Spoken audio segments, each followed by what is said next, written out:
기뻐하고 즐거워하여라. 너희가 하늘에서 받을 상이 크다. 할렐루야. 할렐루야. 할렐루야. 주님께서 여러분과 함께 마테오가 전한 거룩한 복음입니다.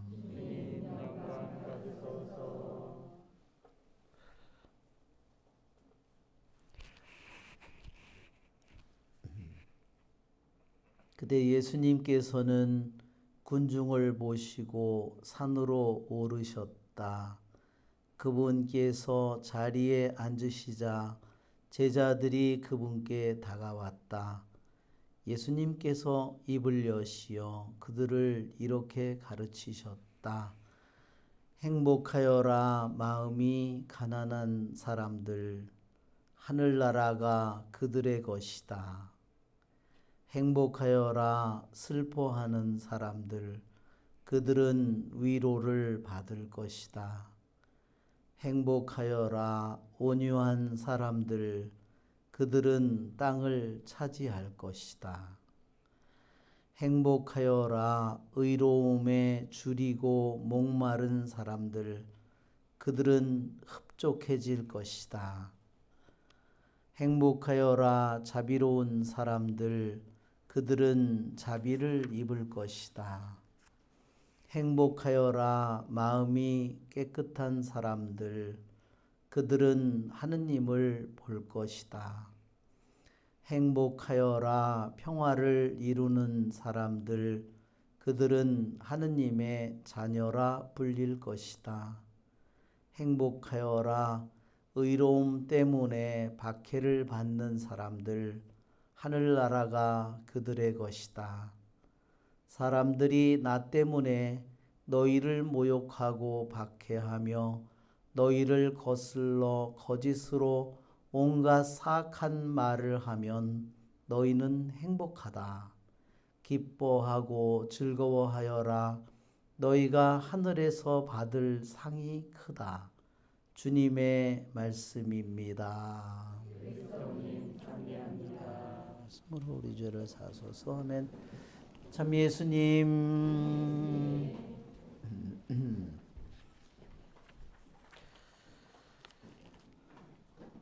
예, 오늘은 원래 토마스 아퀴나스 성인의 축일이기도 하죠. 교회 역사상 정말로 2000년의 역사 속에서 정말 우리 교회의 대학자 중에 학자라고 하면 토마스 아퀴나스를 우리가 꼽을 수 있습니다. 지금도 우리나라에서 그분이 쓴 그러한 신학대전이라는 책이 지금도 계속 번역되어 가고 있는 중입니다.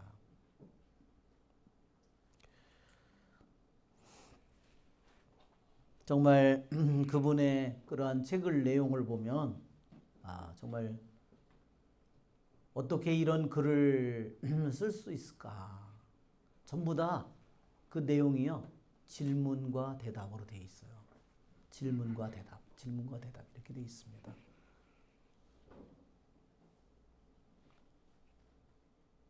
우리들이 말하자면 은총이 뭐냐? 그러면 신학대전을 찾아서 그 은총의 부분을 읽어야 될 만큼 우리들의 공로가 뭐냐, 기도가 뭐냐, 뭐 성체성사가 뭐냐, 그러면 그분의 신학대전을 읽어봐야, 먼저 찾아봐야 될 만큼 그렇게 중요한 그러한 진리를 밝혀준 그러한 성인입니다.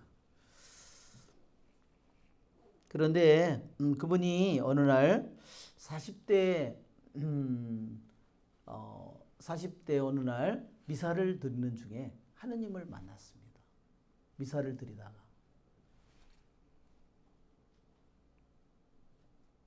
그런데 그분이 그 일을 겪고 난 다음에 그분이 어떤 행동을 하기 시작했냐면 자기가 써놓은 글들을 닥치는 대로 찾아서 다 불살르기 시작했습니다. 그 밑에 있는 제자들과 그 사람들은 정말로 너무너무 놀랐죠. 그 소중한 것들을 갖다가 자기 스승이 다 불 속에 닥치는 대로 막 불 속에다 집어 던지니까 너무너무 놀란 겁니다.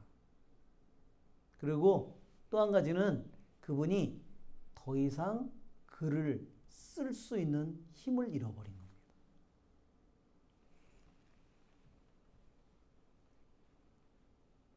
결국은 이 토마스 아퀴나 성인은요, 이 일을 미사 중에 하느님을 만난 체험을 하고 난 뒤에 얼마 뒤에 이분은 선종했습니다.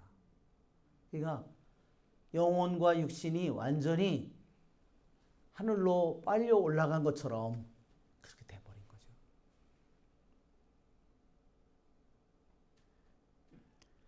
그러면서 그분이 자기가 정말로 써놓은 그 글들이 정말 자신이 체험한 하느님의 거룩함과 그분의 아름다움에 비교하니까 정말 쓰레기같이 여겨졌다는 겁니다. 그래서 그러한 일을 했어요. 자, 우리가 미사 안에 우리를 찾아오시는 주님이 얼마나 거룩한 분일지.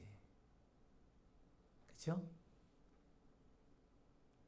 우리는 아무리 영원히 우리들이 이 세상에서뿐만 아니라 저 세상에 가서도 그분의 거룩하심을 아무리 찬미해도 다 찬미하지 못할 겁니다. 그러나 인간은 어떻죠?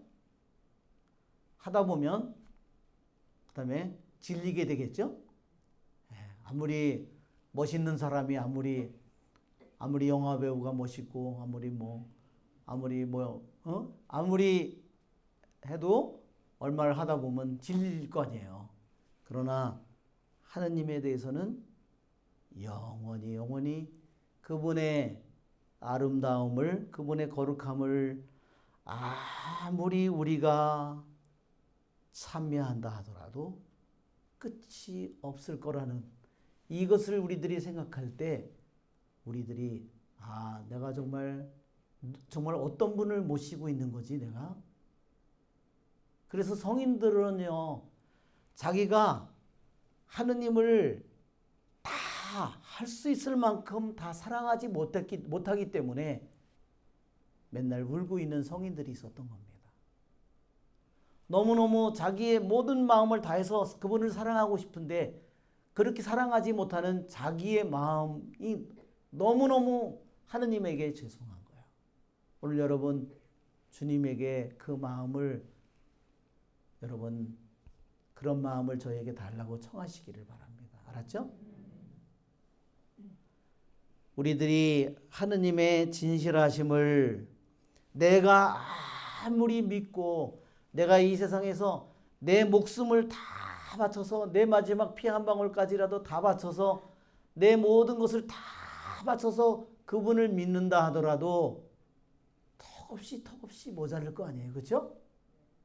내가 그분을 아무리 그분의 선하심과 그분의 아름다움을 우리들이 아무리 사랑한다 하더라도 정말 턱없이 모자랄 거 아니에요. 그렇죠?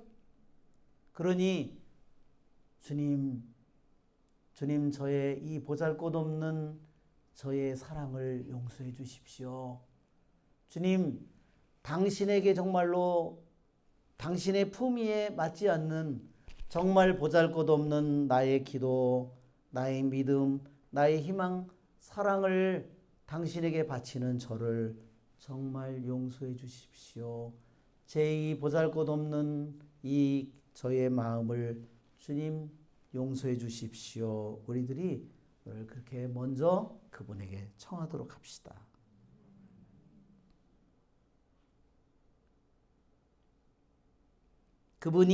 그분께서 나에게 주시는 이 미사를 통해서 성체를 통해서 나에게 주시는 사랑은 그죠?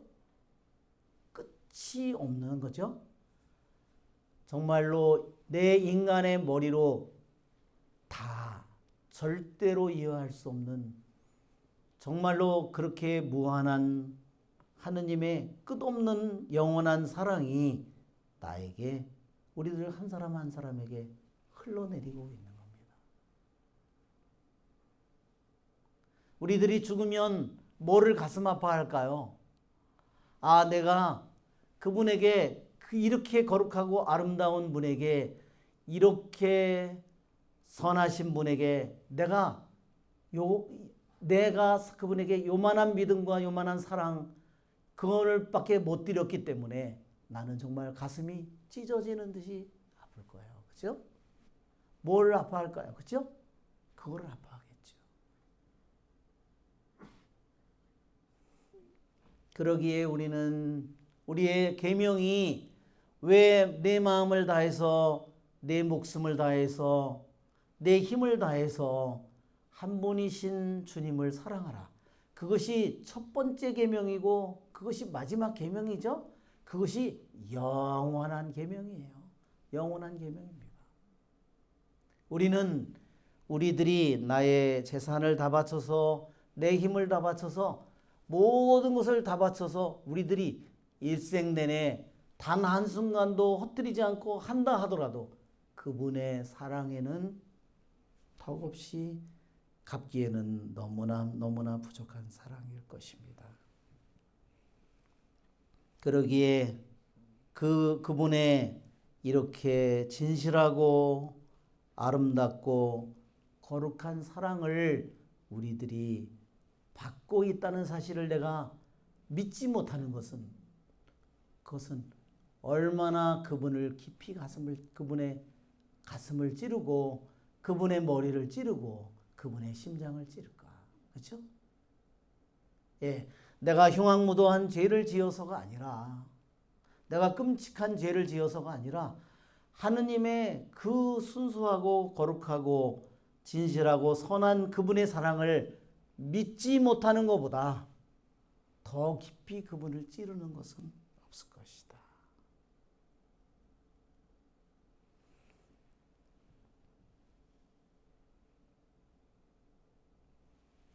그러므로 우리는 주님께 우리들 자신이 이 세상의 생각으로 이 세상에 대한 사랑으로 이 세상에 대한 관심과 근심으로 가득 이 세상에 있는 이 수많은 것들에 내가 묶여져 있는 나의 영혼은 그분의 이 거룩하고 아름다운 사랑을 있는 그대로 믿고 그것을 받아들이기에는 너무나 약한 그러한 마음을 가지고 우리는 살아갑니다.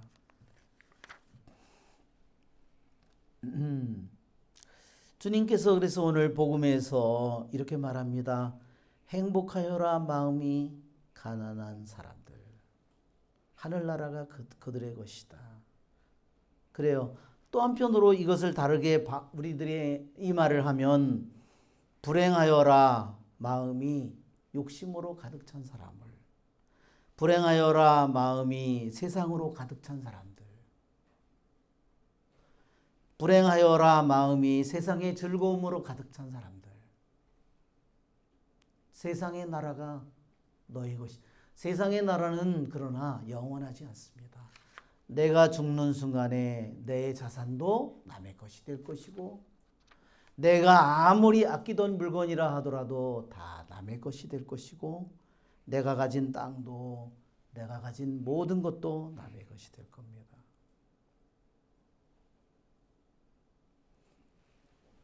주님께서 그러기에 우리들에게 마음이 가난한 사람들, 원래는 표현이요, 영으로 마음이 빈약한 사람들이 아니에요. 영으로 가난한 사람들입니다. 영으로 가난한 사람들은 누굴까요? 영으로 가난한 사람들, 그들은 세상의 나라에 대해서 세상이 자기에게 주는 좋은 것에 대해서 마음이 없는 사람들이에요. 그냥 가난한 사람들도 주님께서는 행복하여라 가난한 사람들 그렇게 말씀하시지만 더 강조한 것이 뭐냐면 영으로 가난한 사람들이에요. 다 자기가 돈을 더 벌 수 있는데 영으로 원치 않는 것입니다. 나는 더 이상 원하지 않는다. 그겁니다. 영으로 가난한 사람들은 그겁니다. 여러분 아시겠죠? 내가 영으로 가난한 사람들은 내가 거기에 가서 내가 일하면 내가 돈을 이만큼 벌고 내가 내 재능을 이만큼 하면 그만한 것을 얻을 수 있고 그만한 지위를 얻을 수 있고 그만한 인정을 받을 수 있지만 나는 내 영이 내 마음의 근본이 나는 더 이상 그것을 원하지 않아. 나는 그것을 갖기를 원하지 않아. 나는 더 이상 거기에 내 마음을 두고 싶지 않아. 거기에 세상에 대해서 마음을 완전히 닫은 사람들이에요. 세상의 욕심에 대해서 마음을 닫은 사람들이에요. 그것이 영으로 가난한 사람들입니다. 그냥 가난한 사람들하고 다르죠? 가난하지만 실제로는 재산이 없지만 마음으로는 세상의 부를 그리워하고 그것을 갖기를 계속 원할 수 있어요. 그 사람은 영으로 가난하지 않아요. 영으로 끊임없이 세상 것을 그는 갈망하는 겁니다. 그는 하늘나라가 그들의 것이 되기 힘들어요. 하느님의 하늘나라는 다시 그분과 분리시킬 수 있을까요?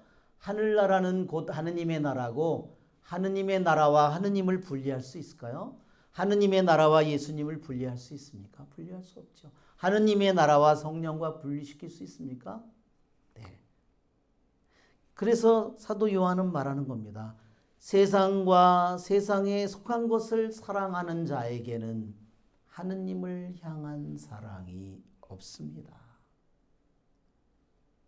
인간의 마음은 속일 수 없습니다. 그렇죠, 여러분?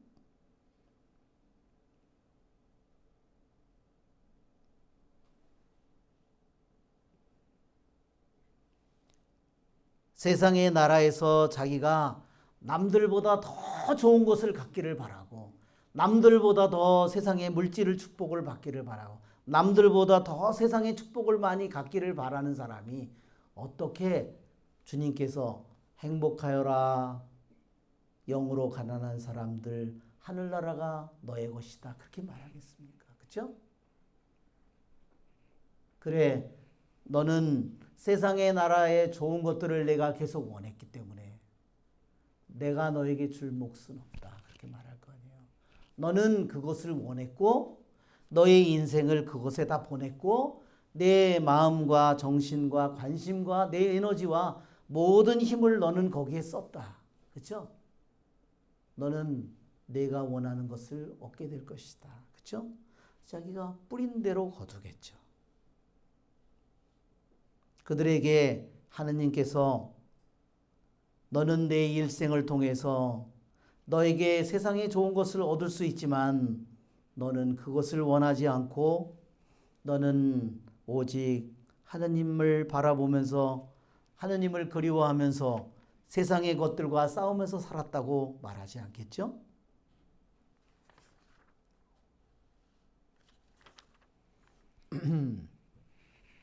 정말 여러분 한번 생각해 보십시오. 행복하여라 영으로 가난한 사람들. 세상에 영으로 가난한 사람들이 이 세상에 얼마나 놀라운 영혼인지 한번 생각해 보십시오. 이 세상의 재벌이 그를 다스릴 수 있을까요? 이 세상에 권력을 가진 사람이 그 사람을 종으로 쓸 수 있습니까? 그는 그 모든 것 때도 아무리 돈이 많은 사람, 아무리 권력이 많은 사람, 아무리 잘난 사람이 하더라도 그 사람의 노예가 종이 되지 않는 영혼입니다. 그 모든 것으로부터 벗어난 영혼이죠. 그 모든 것으로부터 자유로워진 영혼이죠. 그런 것들에 그런 세상의 영에 육신의 영에 사로잡히지 않을 영이죠. 그렇죠, 여러분? 그러니까 하느님께서 예수님께서 정말로 행복한 사람이다. 영으로 가난한 사람들. 너는 정말로 하늘나라를 차지할 사람이다. 하늘나라는 너의 것이다. 그렇게 여러분 한번 보세요. 이 영혼들이 얼마나 놀라운 영혼들인지 한번 생각해 보십시오.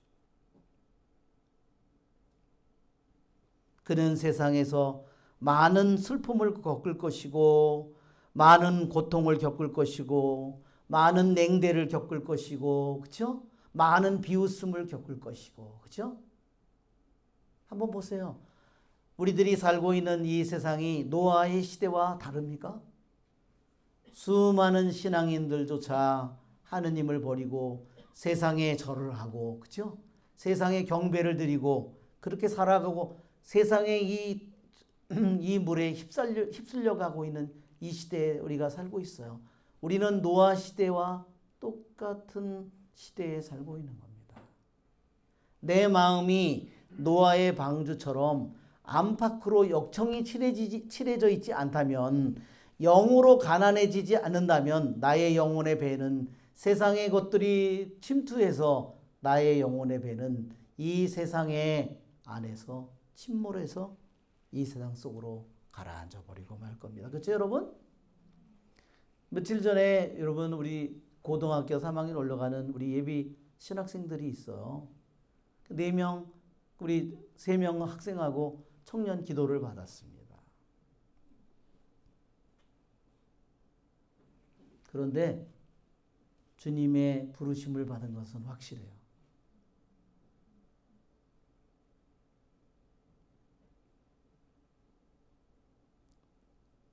그러나 주님께서 이렇게 말씀하셨습니다. 내가 부른 사람은 많지만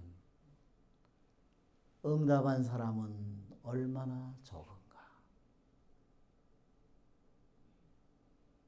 하느님의 부르심이 없어서가 아니라 2000년 전이나 지금이나 30년 전이나 50년 전이나 그분이 부르신 숫자가 적은 것이 아닙니다. 2000년 전이나 지금이나 그분이 부르신 사람은 너무나 많지만 그분의 이 부르심에 응답한 사람은 너무나 적습니다. 왜 적을까요, 여러분? 주님께서 이렇게 말씀하셨습니다. 이 악한 시대에 수많은 영혼들이 휩쓸려 가고 있어요. 그렇죠? 뭐에? 세상의 조류에. 그렇죠? 중고등학교 다니면 학원을 다니고 그렇죠? 예. 그래서 성당에 가지 않고 교리반에도 안 오고 그렇죠? 예. 어떤 부모들은 아예 초등성체도 안 시킵니다. 자유라고.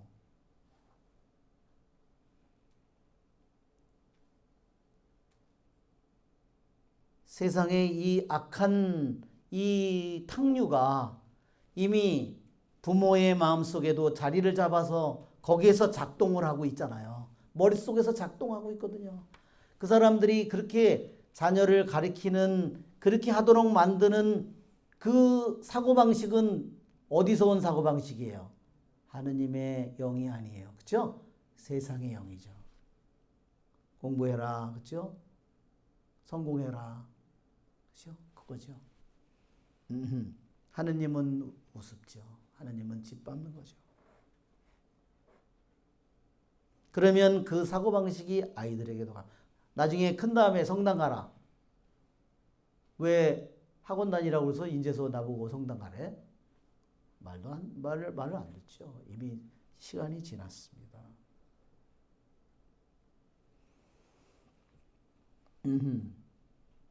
우리는 이 세상에 살아가면서 신앙인들은 이 악한 세상에 악한 이 세상의 영과 육신의 영이 이 날뛰고 모든 사람들의 생각과 육신 오감과 영을 지배하고 그 속에서 우리들이 살아가고 있습니다.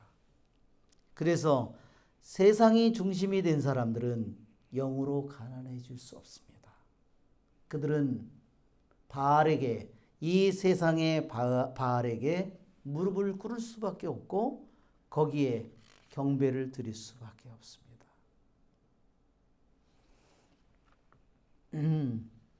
그러나 우리는 주님께서 우리들을 이 세상 가운데서 영으로 가난한 사람들이 되도록 우리를 부르고 계십니다. 그렇죠, 여러분? 그러기에 여러분이 여기에 와 있는 겁니다. 아시겠죠? 영원히 우리를 실망시키지 않는 행복, 영원히 우리를 배신하지 않는 행복, 그것은 바로 주님입니다. 그 나라를 우리에게 주시기 위해서 그분이 우리들에게 행복하여라 우리에게 선언하시는 겁니다. 세상의 생각과 세상의 영에 속지 말라고 우리에게 말씀하시는 겁니다. 그렇죠, 여러분?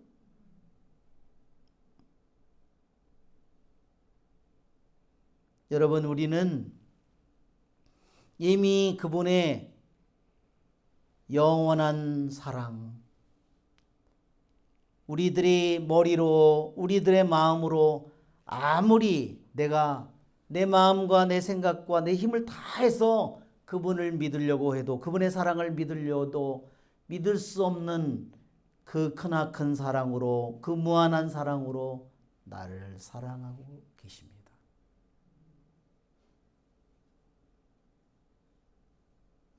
우리는 그 사랑을 믿고 그 사랑을 희망하고 그 사랑 안에서 우리는 살아가도록 이 세상에서 부르심을 받은 사람들입니다. 그렇죠, 여러분?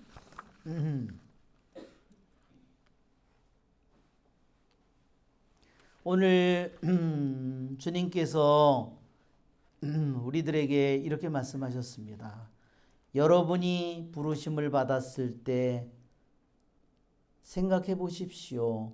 속된 기준으로 보아 지혜로운 이가 많지 않았고 유력한 이도 많지 않았으며 가문이 좋은 사람도 많지 않았습니다. 그런데 하느님께서는 지혜로운 자들을 부끄럽게 하시려고 이 세상의 어리석은 것을 선택하셨습니다. 하느님께서는 강한 것을 부끄럽게 하시려고 이 세상의 약한 것을 선택하셨습니다. 그래요, 예수님께서는 정말 2000년 전에 오셔서도 가장 똑똑하고 가장 가문이 좋고 가장 지혜로운 사람을 뽑은 것이 아니라 정말 문제아들을 많이 뽑았습니다. 그렇죠? 혁명당원의 세리의, 그렇죠? 예, 어부들의, 어부들이 맨날 뭐 했을까요? 고기 잡고, 많이 잡히면 많이 잡는다고 술 먹었을 거고, 안 잡히면 안 잡혔다고 재수없다고 술 먹었을 거고, 그죠? 예, 그랬겠죠. 이 어부들이 정말로 아주 건전하고 뭐 그런 머리 좋은 어부들이 아니에요. 정말 주님께서는 정말 그렇게 가문이 좋은 사람, 유력한 사람, 지혜로운 사람을 뽑지 않으셨습니다. 왜 그랬을까요? 하느님은 우리의 능력을 필요로 하는 것이 아니에요. 모든 능력을 주시는 분은 주님이시고, 그렇죠, 여러분? 그분은 뭔가가 뭔가가 부족한 분이 결코 아니에요. 그분은 당신이 주고 싶은 대로 우리에게 주실 수 있는 분입니다. 그렇죠, 여러분?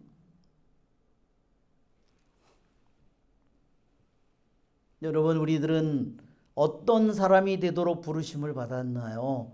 우리는 모든 사람을 존중하고 축복하도록 부르심을 받았습니다. 그렇죠, 여러분?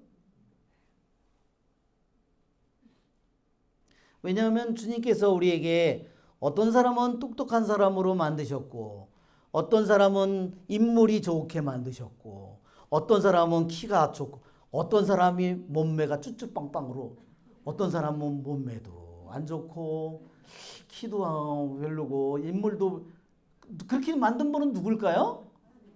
주님이에요. 그렇죠? 근데 자기는 잘났다고 맨날 자랑하면 주님께서 아유 진짜 잘났네 이렇게 얘기할까요?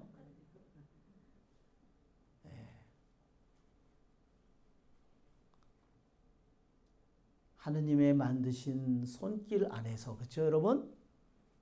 우리는 정말로 그 모든 것을 주신 분이 주님이라는 사실을 끊임없이 감사하고 겸손해져야 됩니다. 그렇죠 여러분?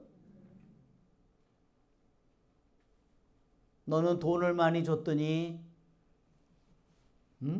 너는 수많은 가난한 사람들을 평생 멸시하고 우습게 알면서 살았더라. 어떻게 했어요? 너는 인물이 잘나게 해줬더니 평생 못난 사람을 너는 무시하고 아주 개고만을 떨고 살았더라. 그렇죠? 어때요? 그게 뭘까요? 내가 너에게 권력을 줬더니, 그렇죠? 2살 이하는 다 죽이고, 그렇죠? 주님은 그런 사람을 어떻게 할까요? 잘했다고 얘기하지 않겠죠? 정말로 하느님의 모습을 닮은 사람은 누굴까요? 정말 이 세상에 가장 재벌서부터 이 세상에 단 한 푼도 없는 거지에 이르기까지 그 사람을 하느님은 어떻게 취급할까요? 돈이 많다고 대단하다고 할까요? 돈이 한 푼도 없다고 거지 같은 놈이라고 그럴까요? 하느님은 그 두 사람을 똑같이 바라볼 겁니다. 그렇죠 여러분? 하느님이 두려운 줄 알아야 됩니다. 이 세상에 가장 성공한 사람과 이 세상에 가장 실패한 사람을, 가장 이 세상에 의로운 사람과 가장 흉악한 죄인을 그분은 똑같은 눈으로 바라보는 분이잖아요. 그렇죠? 우리는 정말로 하느님을 두려워해야 할 줄 알아야 됩니다. 그리고 그렇죠? 정말로 사람을 존중할 줄 알아야 됩니다. 그 마음이 누굴까요? 그게 하느님 아버지의 마음이에요. 하느님의 아버지의 마음은 당신이 만든 보잘것없는 영혼이든 어떤 영혼이든 그분은 그 영혼들을 참으로 존중하고 사랑하기 때문입니다. 그렇죠 여러분? 우리가 그것을 깨닫지 못한다면 우리는 내 자신의 축복만을 바라지 진정으로 하느님의 축복이 뭔지를 모르는 그러한 가짜 신자의 삶, 지극히 이기적인 신자의 삶, 지극히 개인적인 신자의 삶을 살아가요.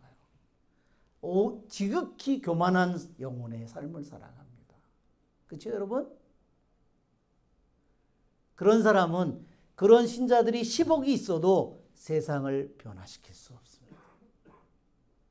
그러나 참으로 영으로 가난한 영혼, 이 세상의 그 어떤 영혼도 판단하지 않고 단죄하지 않고 그들을 하느님의 순수한 눈으로, 하느님의 거룩한 사랑으로 바라볼 줄 아는 영혼은 이 세상을 다 바꿀 수 있는 힘을 하느님께로부터 받는 것입니다. 그렇죠 여러분? 그것이 그가 아무리 무식하든 배운 것이 없든 인물이 못났든 사지가 없든 그는 그러한 힘을 하느님께로부터 받을 겁니다. 왜? 그는 하느님을 닮았기 때문입니다. 그렇죠 여러분?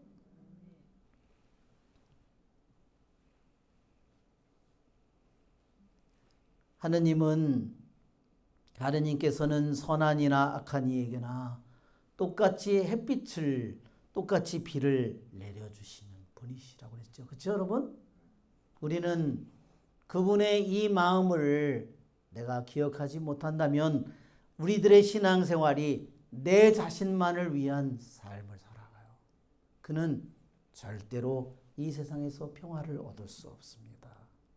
그것은 끊임없이 평화가 깨지는 평화를 살 수밖에 없어요.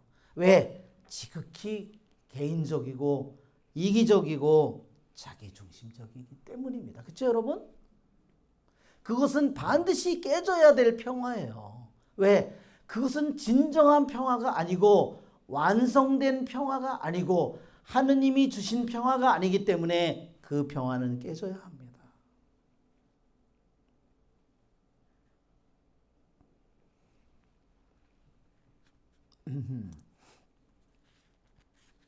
주님께서는 우리들 모두가, 그래서 요한복음이 요한의 사도가 요한의 편지에서 말하듯이 우리는 모두 그분의 사랑 안에서 태어났고 모든 사람들을 판단하지 않고 사랑하도록 부르심을 받았습니다. 그래서 사도 요한은 말하는 겁니다. 형제를 미워하는 자는 곧 살인자입니다. 우리는 그러한 사람으로 부르심을 받지 않았고 우리는 그런 사람으로 축복을 받지 않았습니다.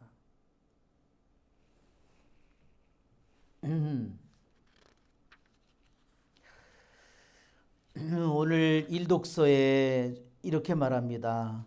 주님을 찾아라. 그분의 법규를 실천하는 이 땅의 모든 겸손한 이들아.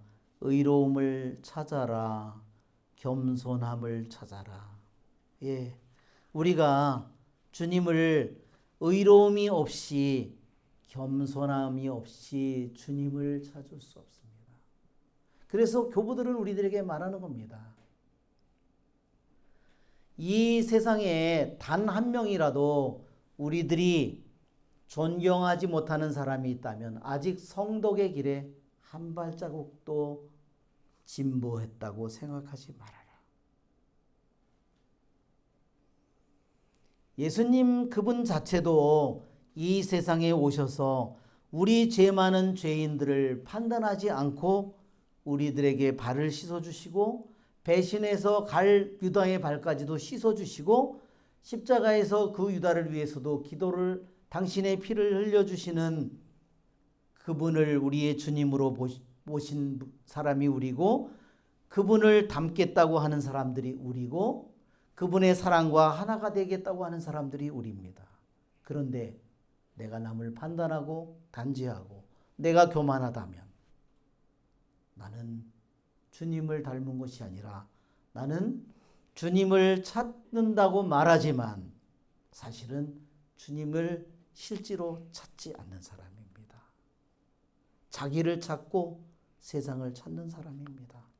그러므로 우리는 어떤 사람이 어떤 죄를 짓건 어떠한 악한 일을 했든 그 사람의 죄를 묻는 것이 우리들의 할 일이 아니라 우리는 그 사람을 겸손함으로 그 사람을 존중하고 그 사람을 위해서 기도하고 그 사람을 축복하도록 부르심을 받은 사람들입니다. 이렇게 해서 그러면 그렇게 주님을 의로움으로 겸손함으로 찾는 그런 올바른 마음으로 찾는 사람은 그러면 주님의 분노의 날에 너희가 화를 피할 수 있으리라. 우리가 지금 살고 있는 이 세상이 노아의 홍수 때처럼 악한 세상이라 하더라도 우리들이 의로움으로 겸손함으로 주님을 찾는다면 우리는 오늘 노아의 홍수가 온다고 하더라도 오늘 우리는 그 화를 피할 수 있을 것이고 소돔과 고모라의 유황의 불이 오늘 이 세상에 내린다 하더라도 우리는 그 화를 피할 수 있을 겁니다. 왜? 우리는 그분이 하신 말씀이 의로움으로 겸손함으로 주님을 찾는 사람은 주님 분노의 날에 너희가 화를 피할 수 있으리라 말씀하시기 때문입니다. 나는 내 한가운데 가난하고 가련한 백성을 남기리니 그들은 주님의 이름에 피신하리라. 어디에 피신했어요? 주님의 이름으로 피신했습니다. 여러분, 우리들이 힘든 고통이 나에게 오고 나에게 암이 오고 그러면 내가 뭐를 어디로 피신할까요? 끊임없이 주님의 이름을 부르겠죠? 끊임없이 그분을 찾겠죠? 그렇습니다. 우리들에게 위험이 닥쳐오면 나에게 힘든 일이 닥쳐온다면 우리는 끊임없이 모두가 주님의 이름으로 피신하는 사람들입니다.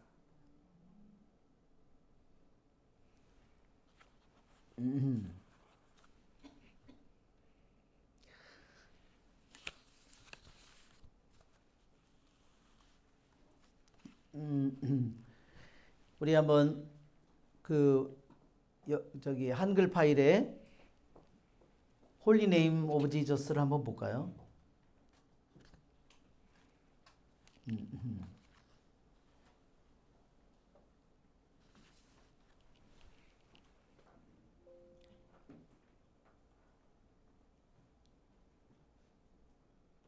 왜 우리가 주님의 이름에 예수님의 이름으로 피신해야 될까? 네, 좀 더 올라가면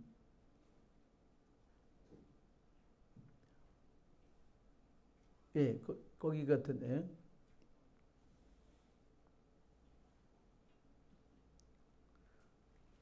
여러분, 우리는 모두가 다 주님의 이름으로, 주님의 이름, 예수님의 이름으로 피신해야 될 사람들이에요. 알았죠? 정말 예수님의 이름은 무한한 풍요를 가진 광산이고 가장 거룩함의 샘물이고 가장 커다란 행복의 비밀의 샘물입니다.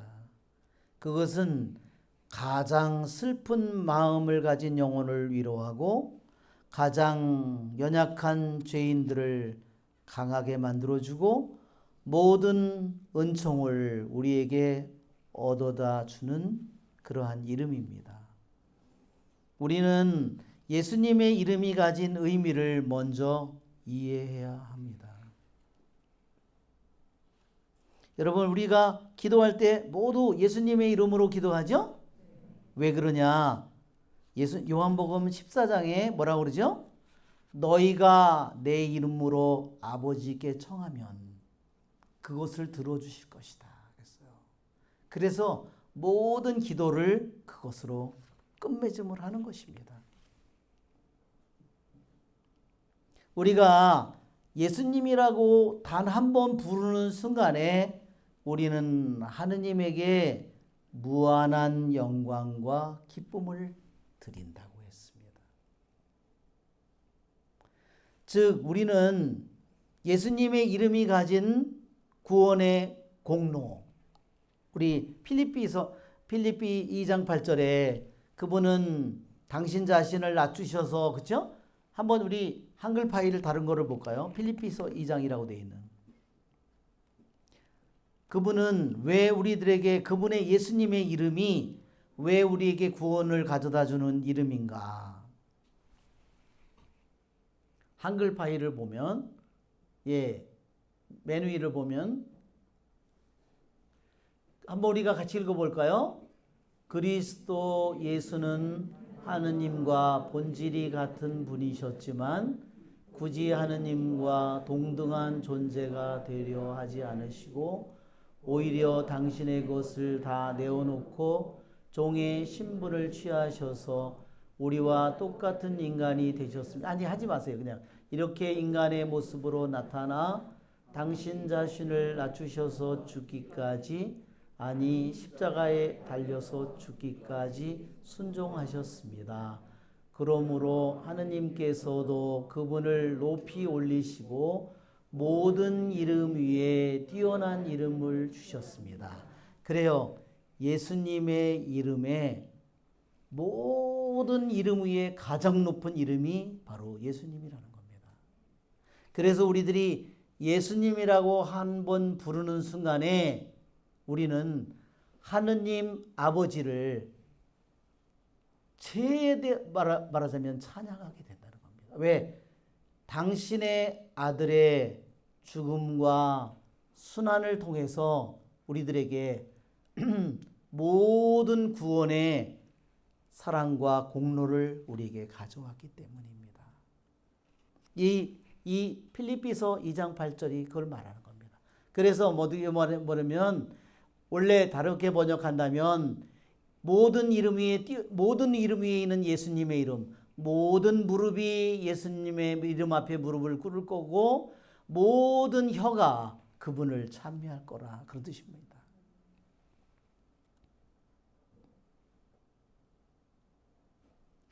자, 우리 여기 한번 더 아래로 내려가면 예수님의 이름에 의미가 있어요. 더 내려가면 요한복음 또 더 내려가 보면 있습니다. 예, 좀 전에 마태복음. 여기에 보면 한번 읽어볼까요? 요셉이 그렇게 하기로 생각을 굳혔을 때 꿈에 주님의 천사가 나타나 말하였다. 다윗의 자손 요셉아, 두려워하지 말고 마리아를 아내로 맞아들여라. 그 몸에 잉태된 아기는 성령으로 말미암은 것이다. 마리아가 아들을 낳으리니 그 이름을 예수라고 하여라. 그분께서 당신 백성을 죄에서 구원하실 것이다. 자, 요셉에게도 천사가 그 아기가 태어나면 그 아기의 이름을 예수라고 하여라 그랬지만요. 천사가 또한 성모님에게도 그 아기의 이름을 예수라고 하여라. 아버지 요셉에게도 먼저 어머니에게 마리아에게 먼저 그 이름을 예수라고 이름을 누가 줬어요? 하느님 아버지께서 줬어요. 마리아에게도 똑같이 알려줬고 그 후에 요셉에게도 아버지 요셉에게도 똑같이 알려줬습니다. 그 이름의 뜻이 그 이름을 예수라고 하여라. 왜 예수라고 하여라? 그분께서 당신 백성을 죄에서 구원하실 것이다. 예수라는 이름의 의미가 그것이라는 겁니다. 한번 볼까요? 자, 한번 우리 그걸로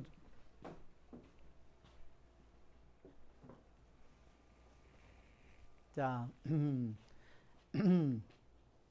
자, 예수님의 이름이 마이크 한번 좀 자, 예수님의 이름이 죄에서 구원할 것이다. 그랬죠. 우리 조금 전에 성경에 모든 이름 위에 계신 이름. 그 예수님이죠. 예수님의 이름 앞에 모든 무릎이 꿇을 것이고 절을 할 것이고 즉 하늘에 있는 것이든 땅 위에 있는 것이든 땅 아래에 있는 것이든 그리고 또 그 다음에 보면 왜 예수님의 이름이 그렇게 강력한가? 예수님의 이름은 요셉과 마리아에게 천사를 통해서 마태복음 1장 21절에 성모님에게는 루카복음 1장 31절에 알려줬습니다. 예수라는 이름은 의미가 뭐냐? 야훼 saves. 야훼 is salvation. 야훼께서 구원하신다. 야훼께서 구원자이시다. 그 의미입니다. 즉 히브리어로부터 아람어로부터 그리스어로 바꾼 이름이 뭐냐면 예수아예요. 그 이름이 발음 예수아. 예는 뭐죠? 야훼예요. 슈아, 예수아. 이게 야샤예요. 야훼께서 구원하신다. 그 말입니다. 자, 그 다음에 가보면요. 그 이름의 의미는 첫 번째 예수아죠. 야훼는 야훼고 그 다음에 슈아. 그 슈아는 야샤. 즉 동사예요. 야훼 하느님께서 구원하십니다. 예수님의 이름 자체가 그렇다는 겁니다. 무슨 말인지 아시겠죠? 히브리어로 의미 자체가 예수라는 이름이 우리는 예수라고 부르지만 히브리어로는 그 말이 뭐냐? 예슈아예요. 그래서 요즘에 많은 사람들이 예수님의 이름을 예슈아라고 부르는 겁니다. 그런데 그것이 그리스어로 번역될 때 예수스가 됐어요. 그래서 영어로 할 때는 예수가 됐고 그래서 우리말로 예수가 됐지만 예수님이라는 이름 자체가 하늘 아버지께서 천사를 통해서 성모님하고 요셉에게 알려준 이름 자체가 야훼 하느님께서 우리를 구원하십니다. 그 이름 자체가 예수님의 이름의 뜻이다. 아시겠죠? 네.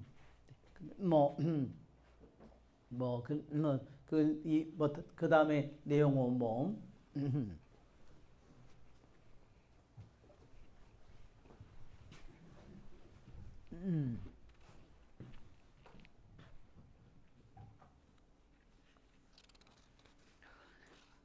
그러니까 예수님의 이름 자체는 그분이 우리를 구원하신다는 하느님 아버지께서 아담과 하와로부터 죄를 지은 인류를 구원하시기 위해서 그분 자체가 구세주라는 것을 당신 이름에도 이미 예수님 예슈아라는 이름 자체 속에 그분이 구세주라는 이름이 이미 의미가 그것으로 들어가 있습니다.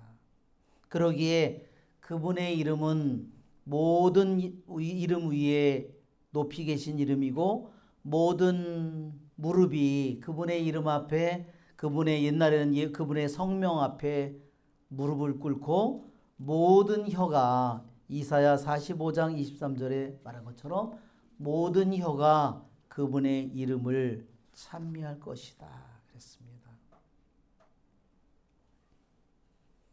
그리고 그분 예수님께서는 아까 필립비서 2장에 나온 것처럼 당신의 모든 것을 버리시고 십자가에 달려서 죽기까지 순종하셨기에 하느님 아버지께서 그분을 높이 들어 올리시고 모든 이름 위에 뛰어난 이름, 모든 무릎이 꿇을 이름, 모든 혀가 찬미할 이름으로 세워졌고 그 이름이 모든 이들을 구원할 힘과 하느님 아버지께 이 세상 인간이 바칠 수 있는 가장 커다란 영광과 사랑을 바로 우리들이 예수님이라는 이름을 부를 때 하느님 아버지께 예수님의 모든 사랑과 그 공로를 하느님 아버지께 우리가 바치게 된다는 겁니다.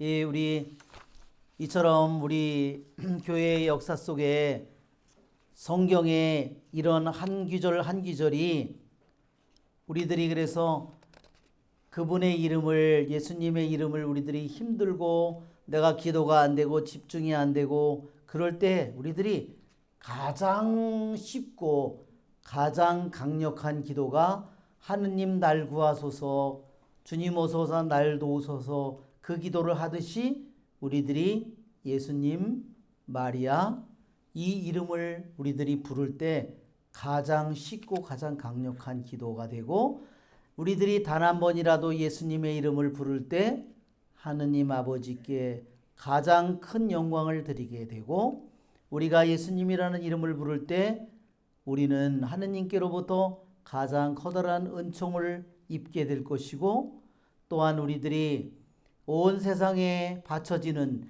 예수님의 이름으로 하느님 아버지께 바쳐지는 이 미사에 동참할 때 우리는 연옥에 있는 영혼들을 도와줄 수 있다. 그래서 우리들이 하루에 몇 번의 미사가 보통 드려지느냐?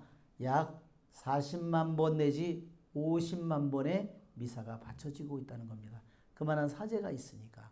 그래서 우리들이 그러한 지향을 같이 두고서 내가 기도할 때 우리는 수많은 연옥에 있는 영혼들을 우리들 자신이 구할 수 있는 힘을 주님께서 우리들 모두에게 주기를 원하신다는 겁니다. 1432년에 리스본, 지금 포르투갈이죠?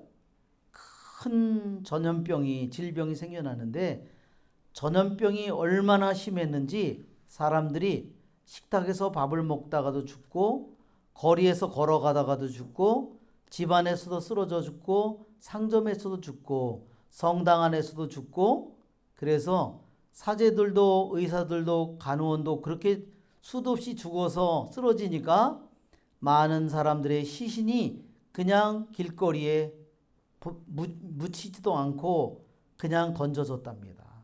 그런데 개들이 와서 그 피를 핥고 그 죽은 시체의 살을 먹으면서 전염병은 더 빨리 퍼지게 됐고 사람들은 공포로 수많은 산골로 숨어가면서 사람이 살지 않는 거 하면서 전국의 방방곡곡에 더 심한 질병이 급속도로 퍼졌답니다. 그때 유명한 안드레 디아스라는 주교님이 계셨는데 그는 이 모든 것을 지켜보면서 그는 예수님의 이름을 부르는 기도를 사람들에게 해달라고 부탁했습니다. 그리고 병자가 있으면 종이에다가 카드에다가 예수님의 이름을 써서 베개 밑에 침대 밑에 놔두도록 그렇게 했습니다. 그렇게 끊임없이 예수님의 이름을 부른 결과 그 병은 놀랍도록 빨리 없어졌는데, 성 도미닉 성당에 수많은 사람들을 불러 모은 다음에 말하기를 예수님의 성명의 능력을 말하자면 말해줬고, 성수를 뿌려서 예수님의 이름으로 성수를 뿌려서, 그리고 사람들에게 그처럼 여러분들도 병자와 모든 사람들의 찾아가서 성수를 뿌리고 예수님의 이름을 부르도록 그렇게 가르쳤답니다. 그때 그 기도를 듣고 수많은 병자들이 일어났고, 그 다음에 죽어가는 사람들이 일어났답니다. 사람들은 너무너무 놀랐고, 그래서 성당에 그 병은 깨끗이 물러갔고, 짧은 시간에 깨끗이 물러갔고, 그래서 성당 안에 예수님의 성명회가 모든 성당에 생겨났고, 예수님의 성명을 위한 행렬이 매달 이루어졌고, 예수님의 이름에게 봉헌된 제단들이 각 성당에 생겨나게 됐답니다.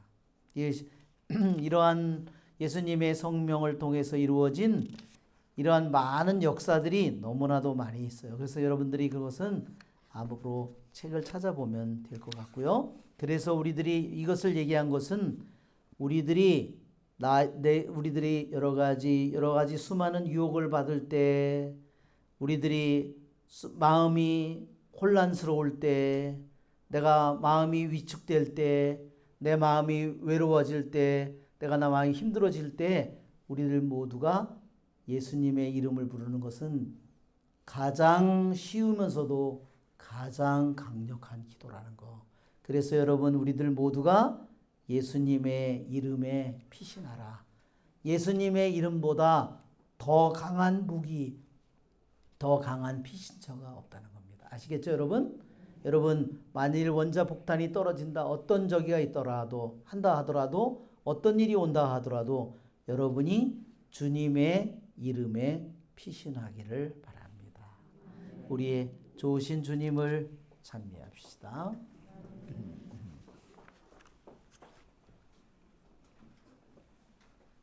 네, 성가를 하겠습니다. 139번입니다. 139번입니다.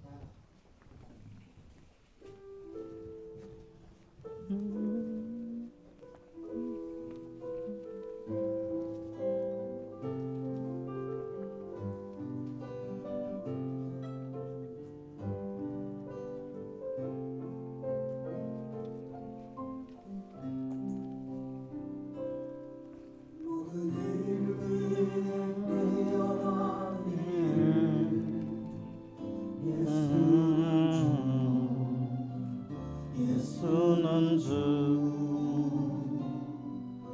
눈으로 꿇고 경배를 드리세. 예수는 만